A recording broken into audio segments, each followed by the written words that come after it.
अस्सलाम वालेकुम नाज़रीन, मैं हूं रिजवान शहज़ाद। एक नए व्लॉग में खुश आमदीद। नाज़रीन, आज कुछ ज़िक्र कर लेते हैं ऐसी चीज़ों का कि जो आपको आज से यानी कि अगले जो चंद दिन हैं, चंद हफ़्ते हैं, चंद महीने हैं, उसके अंदर आपके काम आ सकती हैं, आपके किसी फैमिली मेम्बर, किसी दोस्त के काम आ सकती हैं। मैं बात कर रहा हूँ कि अगर कोई भी बंदा इल्लीगली अमेरिका में रह रहा है या इल्लीगल नहीं है लेकिन कुछ ना कुछ उसके डॉक्यूमेंट्स में ऊंच नीच है, कोई गड़बड़ है, या वो ये सोच रहा है कि कहीं मैं किसी रेड के चक्कर में पकड़ा ना जाऊं या कोई ऊंच नीच ना हो जाए मेरे साथ, तो कुछ ऐसे 6-7 तरीके हैं, कुछ ऐसी 6-7 चीज़ें हैं कि जो आपको याद रखनी चाहिए, जिनके ऊपर अगर आप अमल करेंगे तो काफ़ी सारी बचत के चांसेस हैं। आपके राइट्स का भी इसमें ताल्लुक है और साथ साथ कुछ ऐसी चीज़ें भी हैं कि जो आप नॉर्मली आप अपनी रूटीन का हिस्सा बना लेंगे तो शायद काफ़ी बेहतरी हो सकती है और काफ़ी सारी चीज़ों में आपको रिलैक्सेशन मिल जाएगी कि हाँ यार ठीक है, अगर कोई ऐसा मामला हुआ तो मुझे क्या करना चाहिए, कोई अरेस्ट करने आ जाए तो मैंने क्या करना है, कोई और इस तरह का मामला हो जाए तो आपने क्या करना है।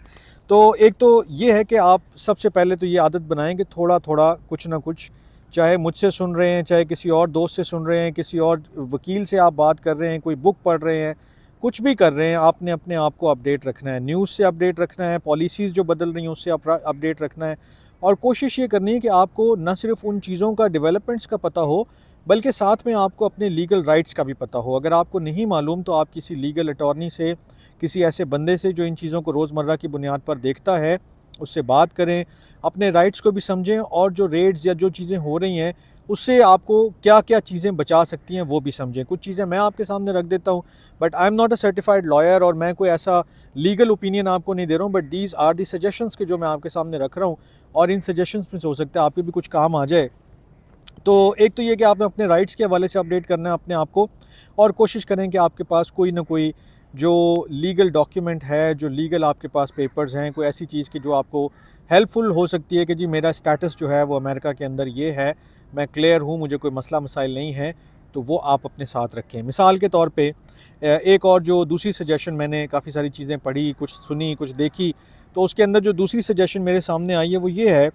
कि एक तो आपने डॉक्यूमेंट्स अपने रख लिए, फिर आपने इमिग्रेशन एंड कस्टम इन्फोर्समेंट के जो एहलकार हैं, आइस के जो डिपार्टमेंट के एहलकार हैं, उनसे उलझना नहीं है, उनसे आपने बहस नहीं करनी है, उनसे आपने कोई लड़ाई झगड़ा नहीं करना है, आपने कोई ऐसी सिचुएशन नहीं क्रिएट करनी है कि आप एक चीज़ से अगर बच भी रहे हों तो खामखा दूसरी चीज़ के नरगे में आ जाएँ। तो ये चीज़ें आपने थोड़ा सा एहतियात करनी है। तीसरी बात कि आपके सामने कोई भी वो डॉक्यूमेंट रखते हैं, कोई भी आपके सामने वो पेपर्स रखते हैं कि जनाब इसके ऊपर साइन करें और ये आपके ऊपर चार्ज है या फ़लानी चीज़ है, तो आपको वो अवॉइड करना है। आपको कोई डॉक्यूमेंट साइन नहीं करने हैं, आपको कोई ऐसी चीज़ जो है वो जो है ऑथेंटिकेट नहीं करनी है कि जो बाद में आपके लिए मसाइल पैदा कर देती है या कर सकती है। क्योंकि ये बहुत ज़्यादा ज़रूरी इसलिए भी है कि जब आप एक प्रोसेस से गुज़र रहे होते हैं, जब आप एक चीज़ को फ़ेस कर रहे होते हैं, उस दौरान अगर आप कोई चीज़ एडमिट कर लें, कोई चीज़ आप अपने पार्ट पे एग्री कर लें कि हाँ जी ये तो बिल्कुल ठीक है, आपने साइन कर दिया, तो फिर आपके लिए मुश्किलात का वक्त शुरू हो जाता है। एक चीज़ और ज़हन में रखें, जो चौथा पॉइंट है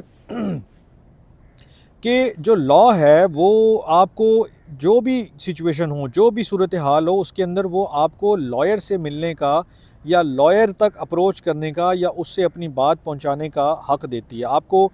किसी भी वकील से, किसी भी अटॉर्नी से अपना केस जो है वो डिस्कस करने की इजाज़त होती है। आप उसको कॉल करके बुला सकते हैं, आपके अपने किसी भी थ्रू आप अपने फैमिली में ये बात शेयर कर सकते हैं कि जनाब ये सिचुएशन होगी तो आप किसी अटॉर्नी को जो है वो हायर करें और वो मेरा केस जो है वो देखे। आप बजाय किसी अथॉरिटी को, किसी बंदे को कोई बात बताएं, आप अपने लॉयर से पहले सब चीज़ें डिस्कस करें और फिर आप आगे कोई काम करें।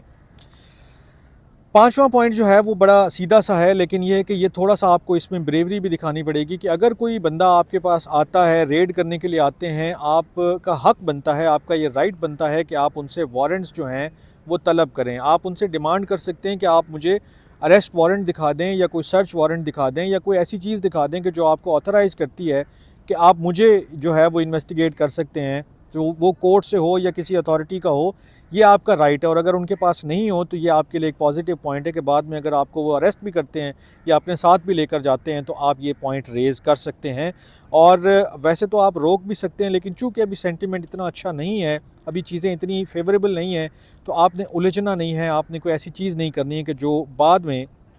आपके लिए जो है वो परेशानी का बायस बने। तो ये भी आपने पॉइंट ज़हन में रखना है। उसके बाद एक और अहम चीज़ जो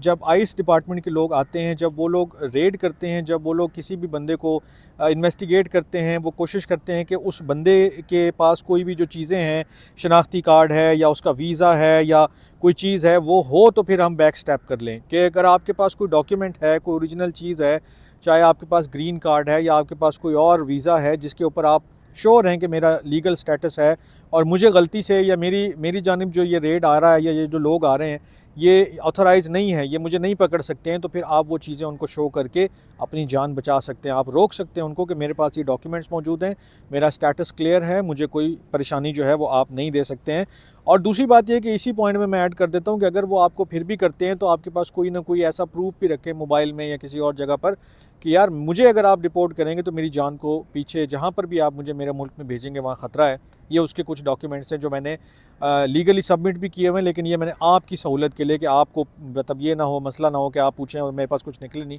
तो मैंने ये अपने पास भी रखे हुए कि मैंने असाइलम अप्लाई किया हुआ है या मेरा फ़लाँ वीज़ा है या मेरी एक्सटेंशन है या मुझे कोई और इस किस्म का फ़ेवर जो है वो अभी मिलने वाला है, और उस दौरान मैंने ये चीज़ें अपने पास रखी हैं ताकि आप या कोई और बंदा मुझसे पूछे तो मैं उसको जस्टिफ़ाई कर सकूँ।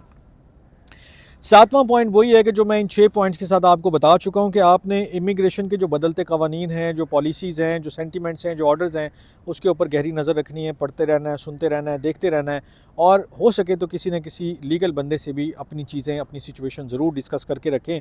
क्योंकि कहीं ना कहीं कोई ना कोई बंदा अगर कहीं आपको रोक लेता है, पूछ लेता है, तो आपके पास जवाब होने चाहिए। आपने क्या जवाब देने ये भी आपको पता होना चाहिए, कितना बोलना है, कितना नहीं बोलना ये भी आपको पता होना चाहिए, क्योंकि जहाँ आप बहुत ज़्यादा बोलना शुरू करेंगे, बहुत ज़्यादा चीज़ें बताना शुरू करेंगे, वो भी आपके लिए परेशानी का बायस बन सकती हैं। तो ये 5-7 पॉइंट्स थे, तकरीबन 7 पॉइंट्स हैं कि जो आपको किसी भी हवाले से मुल्क बदरी से रोक सकती हैं, आपकी डिपोर्टेशन से रोक सकती हैं। तो मैंने आपके गोशगुजार कर दी हैं। आपने अपना फ़ीडबैक भी देना है, लाइक और कमेंट भी करना है, सब्सक्राइब भी करना है। अपना बहुत ख्याल रखिएगा। एक नई वीडियो लेके हाज़िर होता हूँ। अल्लाह ने के बाद।